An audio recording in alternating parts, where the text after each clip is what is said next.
When I was setting out to be an entrepreneur, my goal was very simple. I wanted to be able to touch a billion lives positively.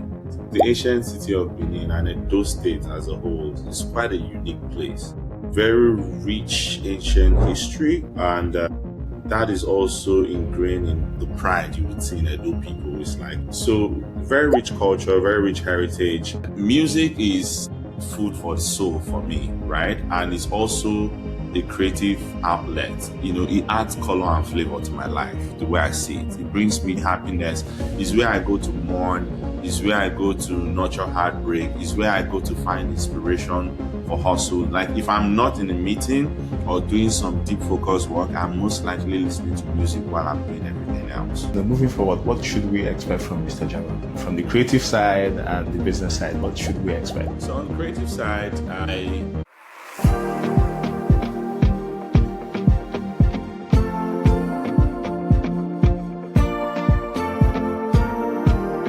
Somewhere inside all of us are lives we didn't live, careers we didn't pursue, ideas we never built, and versions of ourselves we never fully became.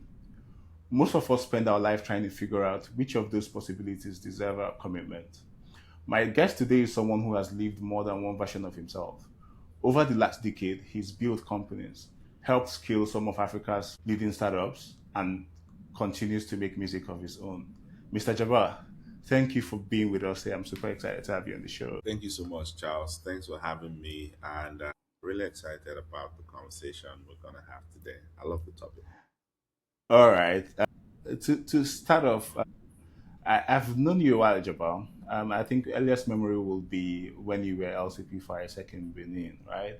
And then I think we really, just got a bit more closer when I moved to Lagos as part of Isaac in Nigeria, and I kind of like started understanding better about who you are. But I'm curious, what do I need to understand about your younger self to have a good understanding of who you are today, really? Well, I like to think I'm naturally a leader. I'm the first of many kids. I come from a very large family, both extended and nuclear, both large, right? And also, I'm Muslim, so that was also very foundational to my growing up. I think also, just being from a broken home kind of also like shaped that, right? Because it gave me opportunities to see life from really different lenses, from what my dad's side was, what my mom's side was, and everything else in between, like from school to the streets. I grew up in Benin City, Edo State, Nigeria. So, pretty unique environment. And so all of that, gave me a bit of grit, so it was a combination of, book smart and street smart, but yeah, it was tough too, quite tough. And that would also inject a bit of resilience in you, I guess. So maybe that gives a bit of context. I think I'm curious about Benin, and particularly because you referenced it as a pretty unique environment. And for most of us that are Nigerians, and for someone like me, I've been to Benin just a few times, but you hear the stories, and but then how true are those stories, Jabba, and how did you relate with those stories growing up? Depends on what stories you're talking about, bro. So Benin is the ancient city of Benin and Edo State as a whole is quite a unique place. Very rich ancient history, and that is also ingrained in the pride you would see in Edo people. It's like so very rich culture, very rich heritage, but in the modern day Nigeria, right? Again, I think there has also been a lot of like social issues that have kind of like plagued that part of the country, from perceptions on what's it called, there was this whole Benin Italy narrative when I was growing up, right? Of how people were, traveling abroad for like sex work, and it was a thing they were tagging to Benin City. I'm like, that's not a that's not a good perception. And then, moving forward to the rise of the fraud or Yahoo culture, and hookup culture in Nigeria, right? So Benin gradually is becoming like the Vegas of Nigeria, so to speak. Very interesting nightlife. It's almost becoming like Lagos when it comes to that nightlife. It's like from the Yeah. clubs, yeah, So it's really busy, it's really bubbling, and all of that. But there's a lot more that we could still promote as a people to be seen in a more positive light. And I also like the fact that we're also now getting a fair share of our voices heard in the creative industry. I always thought like there was a lot coming out of Edo State and even Benin City as a place that was not resounding a lot across Nigeria as a nation and even beyond, right? It's like when it comes to art and culture, right? We as a people have always been ahead of the pack, at the forefront. So how come we're not like really dominating or having prominent voices in these spaces, right? Of recent times. But yeah, I guess some of our new boys are also changing that narrative. So yeah, good time to be alive. Yeah, just one more question on Benin. Because I don't know it as well as you do, and growing up, there were two stereotypes. One is positive, the other is negative, and I think you highlighted both, the rich and cultural heritage as well, and the other qualifiers you use for the rest. But the curious thing for me was everyone I've met from Benin has been really great. You would know some within our friendship group, but there are also quite a few others that I've met that are not within our friendship group. And it's not something you realize. You're trying to draw a picture from some of the negative stereotypes you would know from Benin, and the person standing with you, and they don't look it. They're different individuals. They work really hard. How do you think that tracks really? Well, I will talk from my personal experience, right? Hmm. So I am a proud Edo man any day, anytime, because I also come from like a royal heritage from like Edo North, right? Hmm. Chad, where the artist. And so, it's something I carry on my head and my shoulder with pride, right? It's like Hmm. no matter how down I may be in life, I would always remember that, dude, you matter some, right, amongst your people. So that always gave me that sort of like confidence, right? But in terms of like when you now interact with people on the external and they're like, oh, where are you from? And you're like, oh, Edo States, and sometimes people are like, oh, okay, they didn't see that coming. Or sometimes it may be that my accent even gives it away before they get to ask, right? Because the Edo boy in you would come out sometimes when you when you're just having those Yeah. conversations. No matter how traveled you are, right? And it's something I'm also proud of. And then they'll just be like, you be Edo boy or you from Benin City, and I'll be like, you could tell from the way I spoke. So most people always meet me with that warm energy of, oh, I've had a friend from Benin City or from Edo State before. Oh, very nice, babe, very, you know. And then some people will be like, oh, we're also very interesting. We can be very chaotic and all of that, very energetic people. But it's mostly positive, to be honest, right? Yeah. So I guess again, that is why we also need to be projecting more of that positivity, not just as an ambassador in terms of how you behave and act, but also just preaching the gospel, maybe via mediums like this. Who knows, right? Whatever Yeah. channel, whatever opportunity you have, there's already a lot of like bad PR out there. So I guess if we can now start championing our narrative and start telling more positive stories, because I mean there are problems everywhere in the world, my guy. So we don't need to keep amplifying ours. We can focus more on solutions to the problems, and then we can keep amplifying what drives positivity on a larger scale. Domino effect. Yeah. Okay. Jabbar, I've been privileged to I'm privy to some of your work, particularly back in ISEC, further down the road, with Arms, On Top, QSL, Player, and even your personal music. Talk to me about that.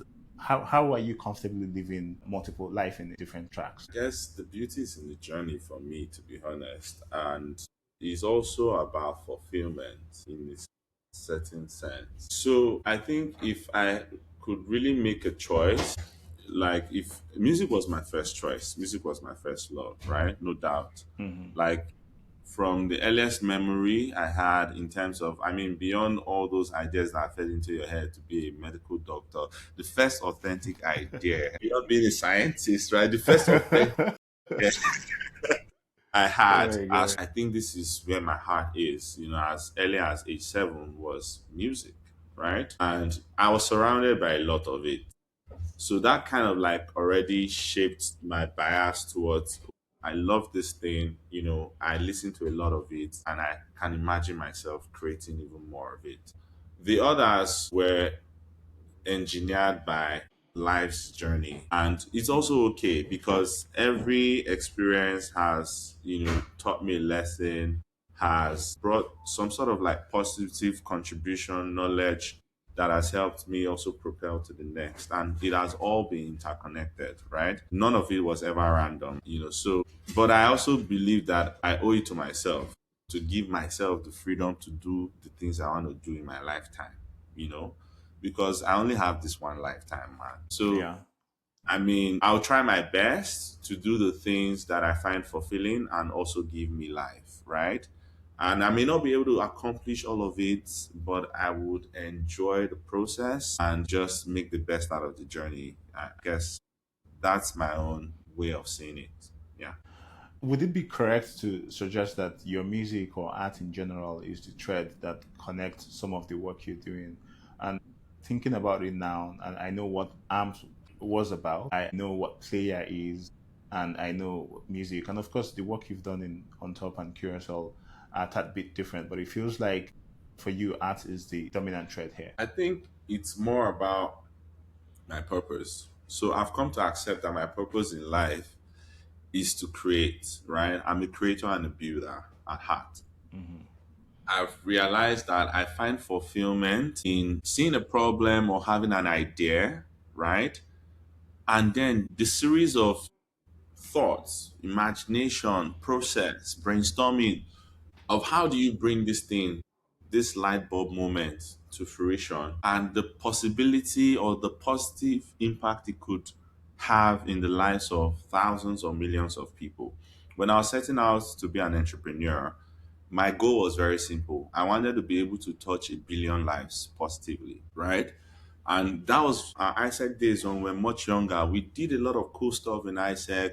We had like, global access. So I was able to see beyond Benin City, beyond Nigeria, and it really opened my mind, right?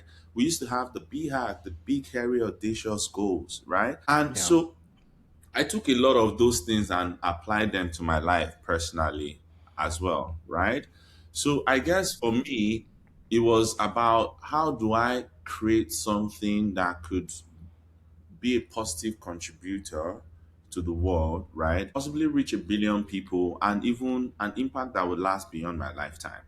For me, that is real legacy, right?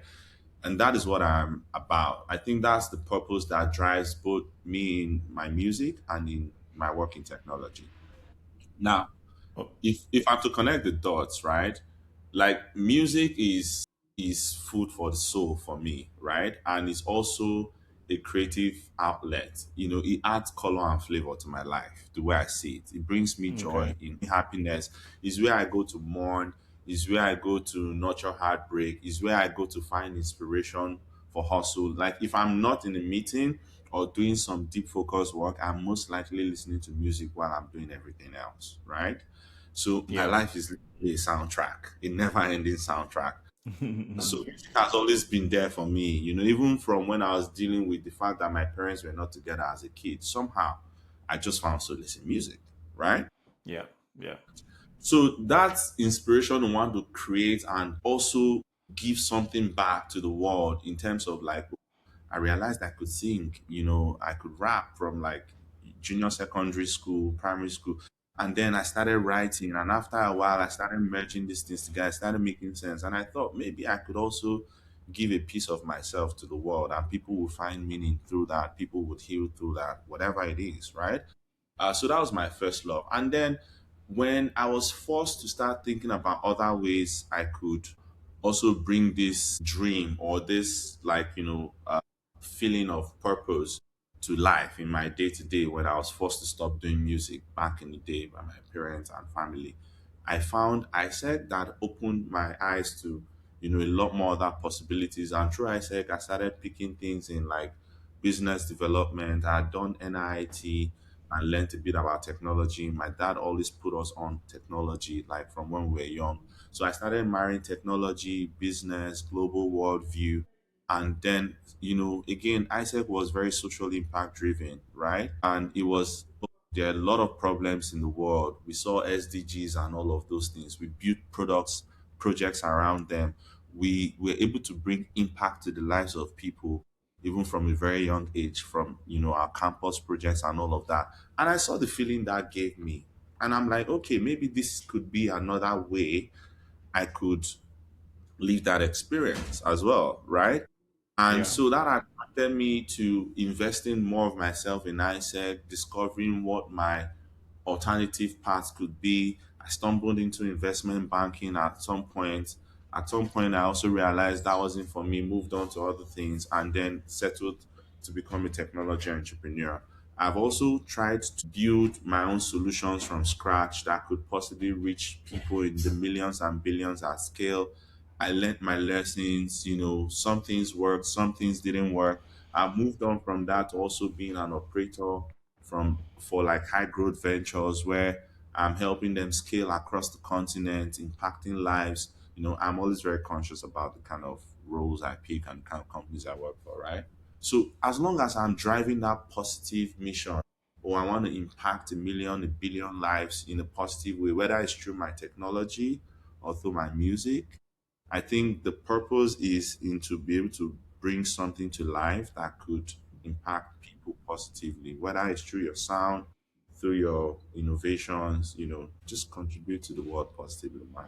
Yeah, that was really good, Jabba. One thing that comes to mind in the lives of several artists, there's a silent conflict between the art or the creative part of the artist and the Okay. part that tries to build. And I wanted to understand how you've managed or how that works for you. In creating and building. So I guess, it's different when it comes to like the technology professional work and the music. Again, they also have different purposes they serve in my life now that Yeah, I'm managed to marry both, right? So I think generally speaking, right, even if I'm even thinking about this now on the spot, I think the creation process is the best, right?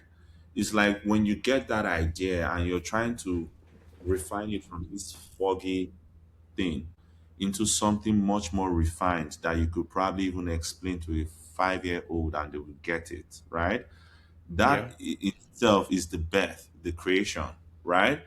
But creation in most cases is never enough, right? Because for your creation to have impact, it then needs to reach people, right? That would find meaning or value in it. yeah, Correct? Exactly. And that, I guess that's where the hard work of now building. So it's just like startup and growth stage, right? So a startup, you are searching for that, that repeatable business model. Make sense? It's because it's yeah, like, oh, you're searching, you're trying to create value. You're trying to create value that people will pay for, right? And now you've been able to now fine tune that this is the absolute minimum viable product that people are willing to give you $1 for example, right? Now, how do you scale this? How do you take it from your group of friends and community to the rest of the world, right? That is where you now need to start building systems and structures and having, even a much more like strategic team with people with the right skill sets and all of that, right? So I think in business, it's even the norm. And in music, it also felt like that for me. I mean, at least from my own personal journey, right? When I got back to making music again in what, like 2020, 2021, it was more about just, again, trying to find my sound again, trying to find my voice again, right? So I was just writing, creating, just putting music out there, doing a bunch of experiments. I'll do some radio campaigns at some point, do digital at some point. Oh, let me shoot a video. Okay, let me try and book a show. All of that was just like, me trying to find my MVP, if that makes sense. When after a couple of years juggling this with the hustle, and then again with practice comes perfection and refinement. I feel like I'm in a much more confident place where I feel like I've been able to find my new voice. I understand the subject matters that I want to sing about, the way I'm presenting the music, even the brand itself, right? So I now moved from that experimental stage to how do we create the systems and structures, right? I'm an independent artist. I need to set up a label. I need to have a manager, a creative director, and just work with the best people I can find who can buy Yeah. into my vision. And now there's a strategy, and everything is much more deliberate and planned now. So I've moved to from just creating, right, to now trying to build something out of that. I don't know if my analogy makes sense, but I think from the way you asked me the question, and if I try to marry, the creating or building process, right, that is how I would kind of like break it down. The excitement of creation for me comes at the beginning, Yeah. from light bulb moment to, okay, this is what we could possibly take to market, right? And then the Yeah. building is that boring part you have to keep repeating every single day to you outwork everyone else, you Yeah. know, and find Yeah. your way to great. If I understand you correctly, so you're saying, yeah, you enjoy the creative process a lot, but you're also quickly able to snap out of the light bulb moment and move into the structured building part of the process, correct? Yeah, because that is how you could scale, sustain, and extend. Yeah. Okay, amazing. Jabra, I'll be cognizant of the fact that living a single track life, Yeah. in Nigeria is difficult, and then you're here living a multi-track one. And so talk to me about challenges. I'd imagine they were detractors, essentially dissenting voices, and some of it could come from parents. But I wouldn't know some of which you Yeah. face that you like to share. I'd love to hear. So, I mean, even starting from the closest to home examples, right? It's like the Hmm. voices. Because again, it's like when you're having, it's a voice in your head that starts the idea. And as you begin to share with people, you would also be absorbing energy from all around you, right? It's natural Hmm. forces. Some people may talk you down, some people may see the vision, some people may not. And all those things can either dampen your spirit or propel you to want to even turbo forward. For me, I think, I did get lots of doubts at different stages. First, it was family, and then you grow up, you become an adult, and decide, oh, I think I still want to reintroduce this thing to my life. And then it becomes maybe even your partner and a bunch of friends, even guys from ISEC, then into like, startup life. A bunch of people never knew that I was like really into music or even created music while I was much younger. So when I started making music again and started posting some of those in my socials, a lot of people saw it as like, oh, this guy's having maybe a quarter life crisis, is confused, he doesn't even know what he wants to do with his life. A lot of people also thought I had given up and quit on tech. Maybe I tried my luck, it wasn't working for me, and music was the next thing I wanted to do. And it was also okay, because I've also learned from really early on not to live my life for validation, right? Yeah. So for me, when I even hear some of that, is I either able to pick some sense out of it as constructive criticism that I could use to improve what I'm up to, or sometimes it could just be straight up BS, sorry to say, right? And Yeah. then I could even be pissed at some point. I'm like, oh, no worry, 5 years down the line, you see.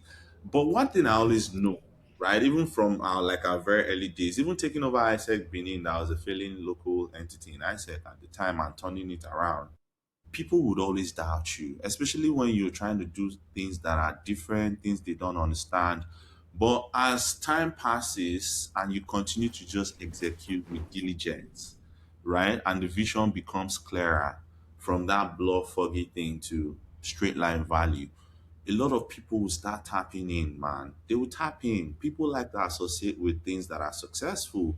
And then they Yeah. remember, oh, they knew you before you even had this light bulb moment, but not so many people will remind you of the days they also told you that that idea wasn't shit and wasn't gonna work. But yeah, it's Yeah. just like Okay. Good. beyond that. Is there anything else in terms of challenges? Of course, lots of systematic challenges. Value, right? Again, as an artist in Nigeria, almost like every other profession, you spoke about like the Canadian US comparison, talking 4 5x. So now imagine you operating out of like Lagos, Nigeria, and trying to compete on a Yeah. global scale. you're already like 100x short changed, right? So from institutions, failing institutions to poor infrastructure, or even like purchasing value. Let's even talk about music. It's like how much do you get per stream from a Nigerian stream versus, and then you also cannot blame some of these platforms sometimes because if I'm paying for my Spotify in Europe, you would pay what, 9.99 euros, and then in Yeah. Nigeria you pay maybe like a 900 bucks. It's what comes in that also has to go around and what's split, right? So it's Yeah. like the piece of Yeah. the pie. Like in tech, when I would be looking at opportunities in the Netherlands or in the UK, I would get like 20 straight up A plus matches to my profile in a day.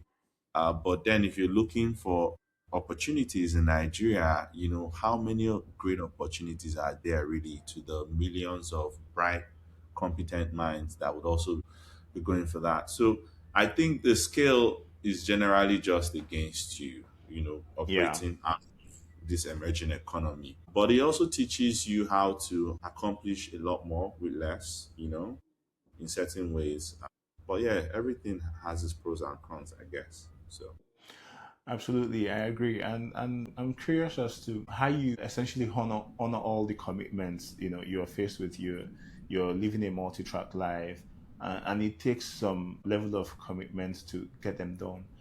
And while talking about that, it would be interesting to know which part of yourself you've sacrificed. And I would know that primarily some of the parts of our life that suffer, and even for people who live single tracks, is relationship early on.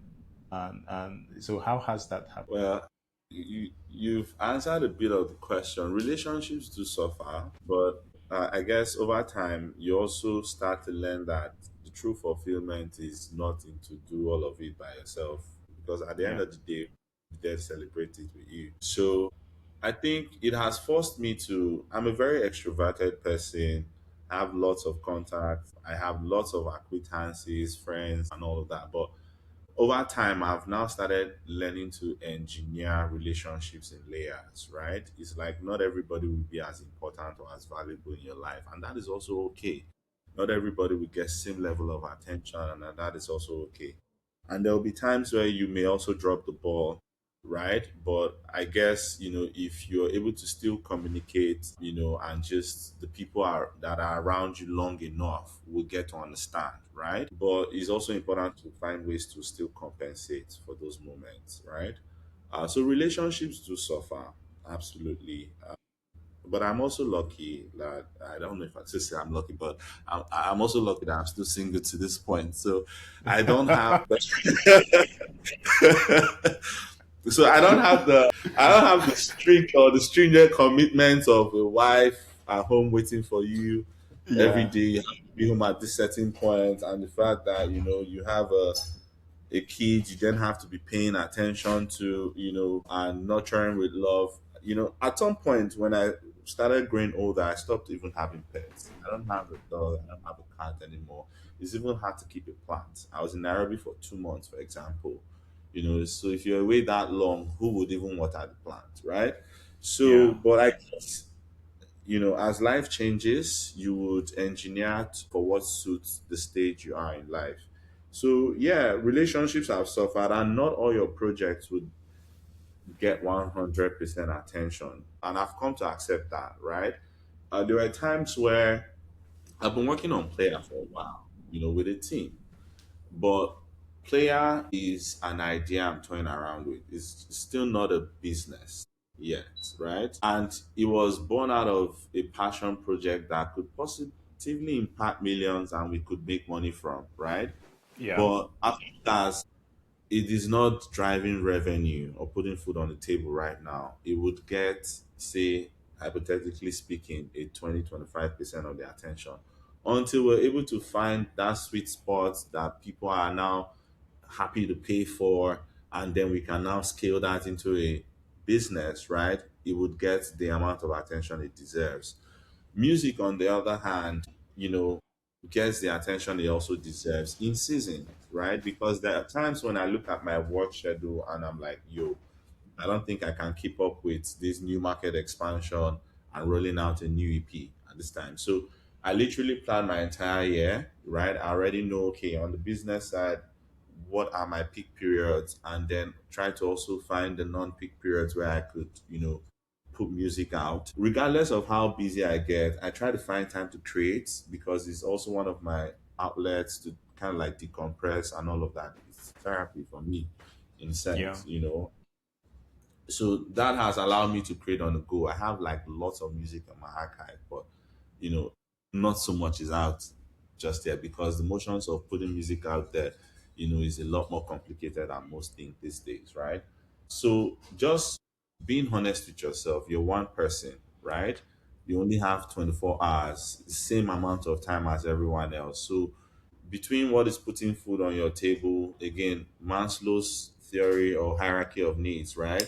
You Yeah. go from like survival, then when you go beyond survival, you start looking for like, fulfillment and, those other things. So I would say my job and work around technology basically fits me today, right? Puts food on the table, pays the bills, enables me support my family, do all the things I need to do, and also gives me a bit of excess that I'm able to now invest in my other passions, right? And then I'm Yeah. now thinking, why turn all these other things that give me a bit of life and color to more than just a passion to a revenue stream as well, right? But then again, you don't have the luxury of time as an adult to be figuring that out in 3 years, 5 years. Hunger will kill you before that time. So, if you're able to find something and key into you're passionate about and is putting food on your table and is still giving you that quality of life in terms of like fulfillment and even the means to pursue other things that bring the joy that may be missing from that part of your life, then that Yeah. sounds a bit Yeah. more strategic to me. But of course, again, I'm not going to be an operator or scaling other people's businesses for life. At some point I would Yeah. take another shot at building another venture of my own, right? Be it player eventually succeeds or scales, or I move on to some other thing I think is interesting enough to commit to. And then if that doesn't also work, I've also thought to myself, what is really your ikigai, right? It's like if money was never a problem, or you even just retired today and you just need to wake Yeah. up every day, one thing you're excited to just do for the rest of your life, and you find fulfillment in it till the day you die, whether you're paid a dime or not. I would just make music entertain, whether it's to, play music for people to dance as a DJ, or me singing and rapping for them, or just engaging in something that brings joy and excitement to people's lives, Yeah. or just creative problem solving. I will probably be championing some cause in society or some project. You get what I'm saying? It's like as long as I'm able to contribute positively to the world and bring that positive impact into people's lives, I find it very empowering and very like fulfilling. So from what I'm hearing from you, the ventures are not done yet. It feels like you're only getting started. Absolutely. I feel like I'm still really in the early stages, but not like early trying to figure it out.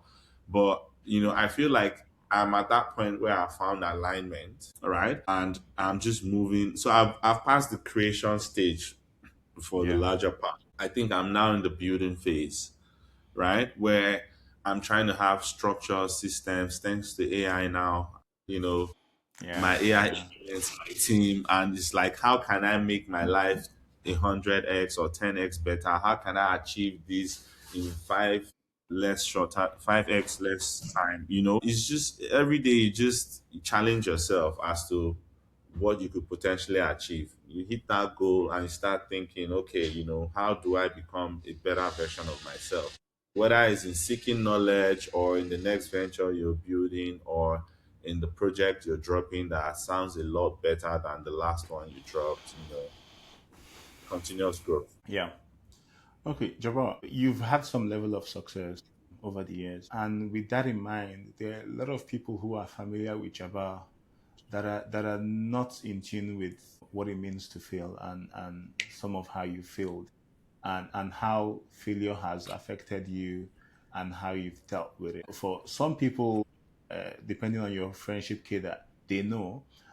But I do feel like, especially from a personal point of view, when you fail, and you share that story, even with your closest confidant, what do you share to them and what you're feeling? And, they're entirely two different emotions, right? And so I'm trying to sort of hear from you personal stories about what has happened, how this has happened, and how you've been able to deal with it. I don't think what I share is different from what I feel in. I'm the kind of Okay. person that says what I mean and I mean what I say, right? Hmm.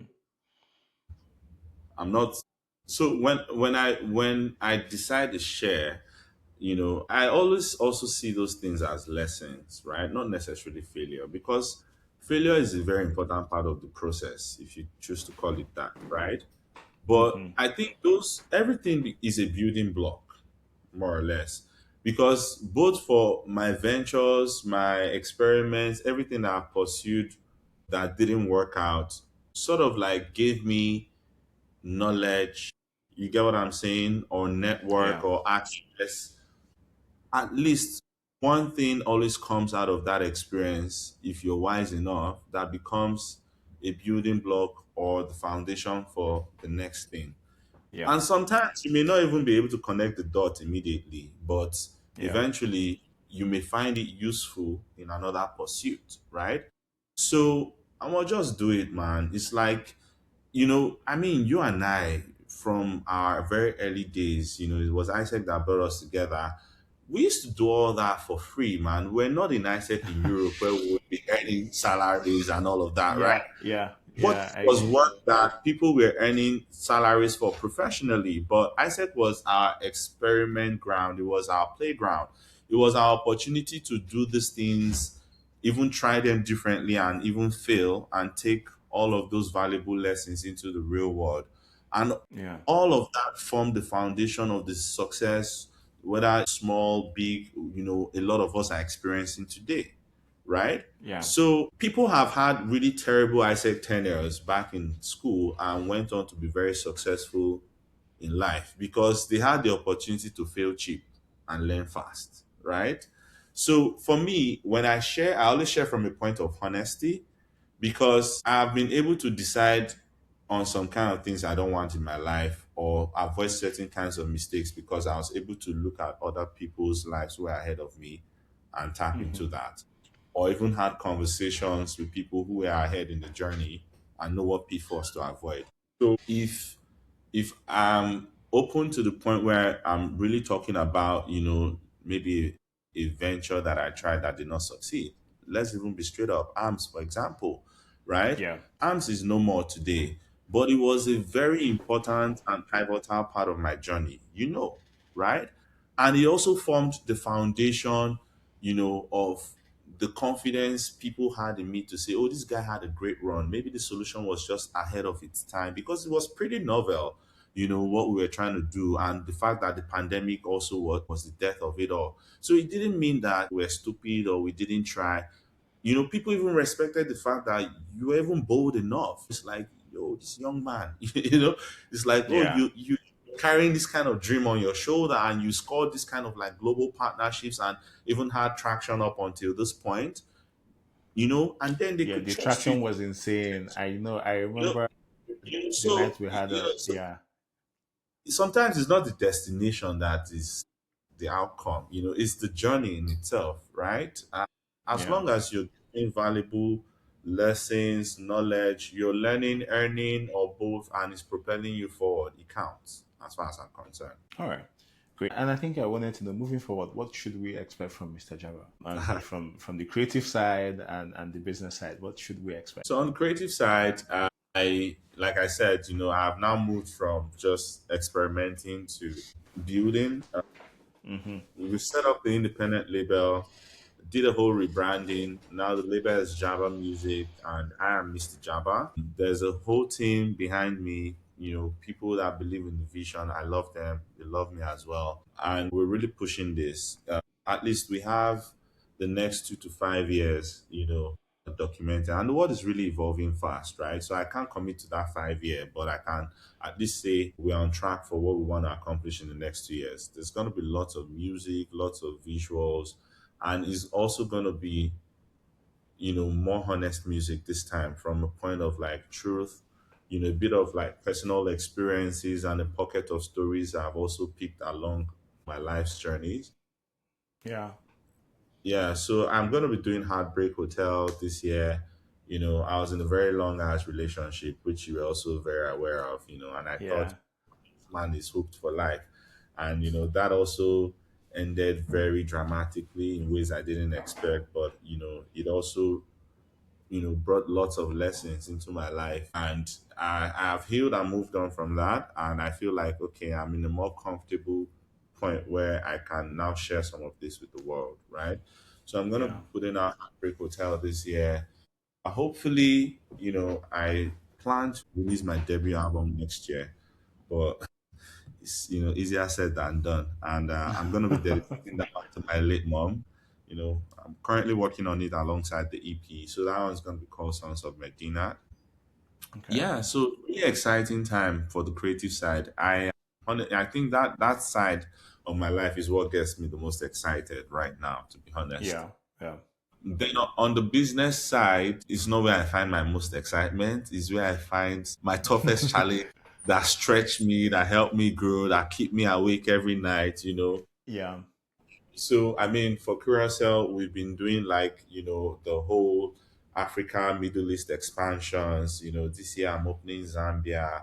I'm still trying to crack South Africa, while ensuring that we're still winning in, West and East Africa, Yeah. and then I still have North Africa waiting for me, and yeah, so but it's been challenging, and also in the era of AI, just again being with an AI driven company that is not only building and selling AI products, but also trying to redefine how we even work internally as a people in terms of how we're orchestrating these tools, and also being part of that process. Again, the beauty of creation, right? The world is changing Yeah. rapidly. I'm in a position where I am also one of the architects, right? In terms of how do we take all this beautiful technology out there and orchestrate them in a way that makes our life a lot easier and also gives a Yeah. lot more value to our customers, right? So Yeah. I'm kind of like in the point where I'm sort of like also part of the people shaping my destiny, if that makes sense. So it is challenging on one front, which I find very exciting, because again, that is what pushes me for growth. And then, like I said, the music brings the colors and the flavors. It's like I enjoy the studio sessions when we do a visual and I see the final output. It's like having to listen in detail, for the mixings and the masterings, and just Yeah. contribute. I'm very hands-on in my entire process, right? So it gives me life. It gives me life. So one pushes me, one energizes me, so it's a yin and a yang at this point. And for work, I think the only thing outside of just building and expanding, for the ventures I'm working for now, Curacao being at the forefront, is on player music, right? So I've been messing around with the idea to democratize music listening experiences. Everybody's locked in silos. As a curator, I have so many dope playlists that hundreds of my friends follow, some and others. So it's just hard to keep up. Some people have literally migrated streaming services because of me, and then I also talked to a lot of people. We did lots of surveys at the beginning. We saw, a lot of people who had to migrate from platforms for technical issues, maybe because of payments, or they started seeing this one's algorithm or features were better, or their partner was making them playlists and their partner was using this other platform. And then I asked Yeah. them, what happened to all of your music, that you had created for years on your previous platform? And over 80% of them have to leave their music behind. For me, that's not just playlist, that's not just music. And for most of them, they feel the same way too. Those are memories. It's like from every mood you've accounted for in sound to, those memories of your first kiss, or, the Yeah. first day you met your husband or whatsoever. You just leave all that rich history behind you, and then the experience is very painful. And are they willing to pay 50 cents to a dollar for this? For most of them, the answer is yes, right? So we started thinking, how do we crack cross platform sharing with or without the consent of the big players, right? And then how do we also engineer music discovery, because a secondary problem we found when we started talking to a lot of music enthusiasts was the fact that a lot of us have now become slaves to our algorithm, right? So it's Yeah. like you just keep playing a certain, a set of songs, and then like a certain set of artists, and then the algorithm just keeps feeding you too much of that, and then you start thinking, oh, how do I break out of this loop? You right? So people are looking for even a lot more discovery. So with player AI, we're going beyond just cross-platform sharing to also engineering how people can discover, better music creation with AI, natural language, and a couple of other cool things like listening rooms where we could have that communal experience, listen together and Yeah. interacting. But yeah, I mean, it's very interesting. It's something I've been investing in. I have a team who also believes strongly in the idea, and we were even really close to putting out an MVP. But again, everyone has repositioned in the era of AI. A lot Yeah. of the APIs we were also relying to connect these platforms.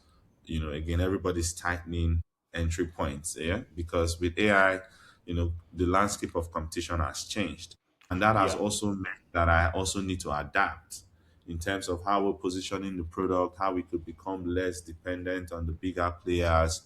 It's a lot of time and resources, but Yeah. it's also been very interesting. But now we're even moving a lot faster thanks to, again, same, you know, Yeah. sophistication of artificial intelligence. So I'm Yeah. really in the thick of it, man. Like my life is all about AI, business, technology driven value, whether it is from Curacell or from Player. And then outside of that, I'm just making music, blessing the world with vibes and just trying to enjoy my life, man. That's what I'm about these days. All right. Thanks, Jabba. Just one more point on player, and I was curious as to how you intend to, sort of, or how you envision the music discovery problem. Because from my view as well, there's no way you do it that doesn't still make all of us slaves to our algorithm. So, like, how are you thinking about that? So the thing is, I mean, it's easy to learn what you already like and give you more of that in patterns, right? But again, is when you start thinking, how do you engineer out of that?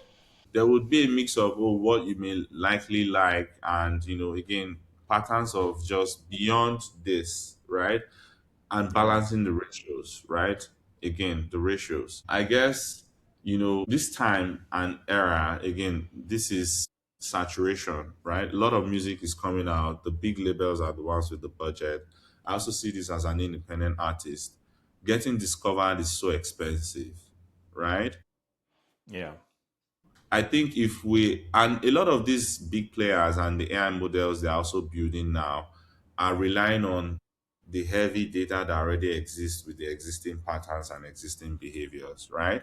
So when you start hearing everybody across this, I think only Google, maybe because again, big data, right, is able to satisfy people even more. But Apple, Spotify, it seems like there's a lot of room and gaps, and they would always get better, right? But again, the principles around how each one is building is very different, right? If you even look at the kind of features each one is pursuing, they're also, slightly different in some areas. And of course, there will be Yeah. common industry practice use cases, like the AI Yeah. DJs, all of that now, right? So it's everyone will still have to find their niche. And I think our sweet spot as player is the fact that we become the melting pot, right?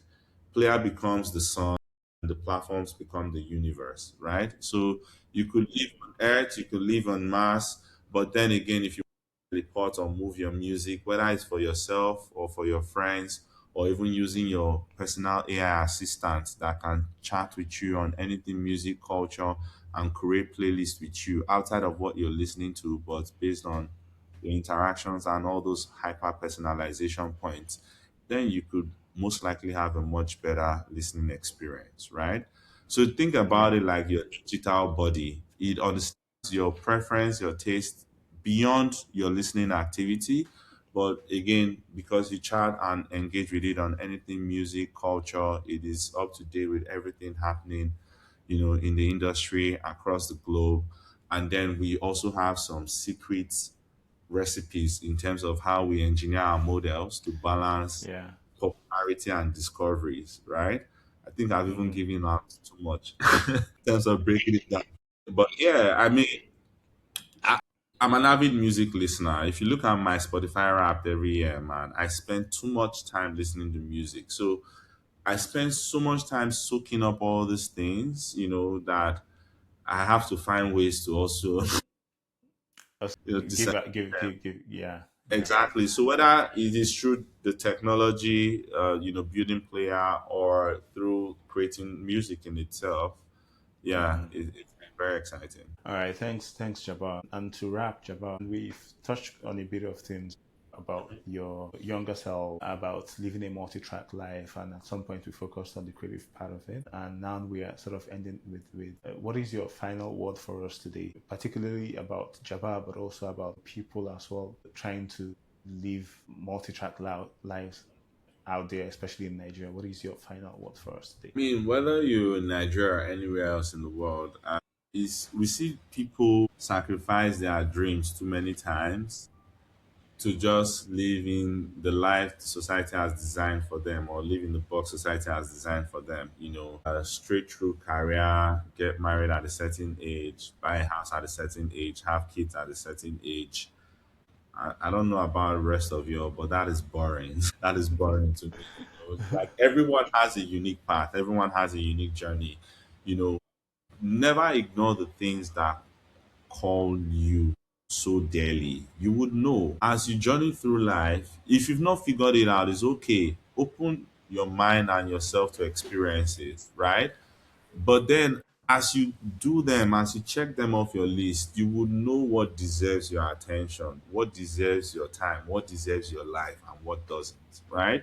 And sometimes it may be more than one thing that deserves your time, your life, your attention, because again, anything you give energy to, you give life, right? So choose wisely, prioritize wisely, right? I don't think it is worthy to just focus on a monotonous single lane of life because maybe that's what pays the bills, right? But there are things music does for me, for example, that maybe the business wouldn't, right? And there are things the business would do for me that maybe music wouldn't, right? And based on the importance each one plays in my life, I also know how much time and resources to allocate to them. So you Yeah. could live a full, well rounded life, right? I feel, and just be very happy if you give yourself the chance to do as much as you would love to do, and also understand that of course you cannot eat your cake and have it. You cannot be 100% at everything, so you then have to choose honestly. Be honest with yourself. What is important to you, right? If it is money that is the defining north star metric of your life, you know, there's a high likelihood that if you focused and zeroed into whatever was giving you the highest pay at the end of the month when you get your check, that will be fulfillment enough for you. For some Yeah. other people, that may not be the narrative, right? It could be that that gives them some level of fulfillment, and then they have to find the rest from other places, from family, from their kids, from a hobby, from a course, from a podcast, maybe. All right. Thanks, Mr. Jabbar. Real pleasure to have you on the show today. For having me, my guy. All Absolute right. pleasure. The next one, Jabbar. Every life is shaped as much by what we choose as by what we leave behind. The Yeah. challenge isn't having endless possibilities, it's deciding which one of those deserves our commitment. Thank you for listening. I'll see you in the next episode.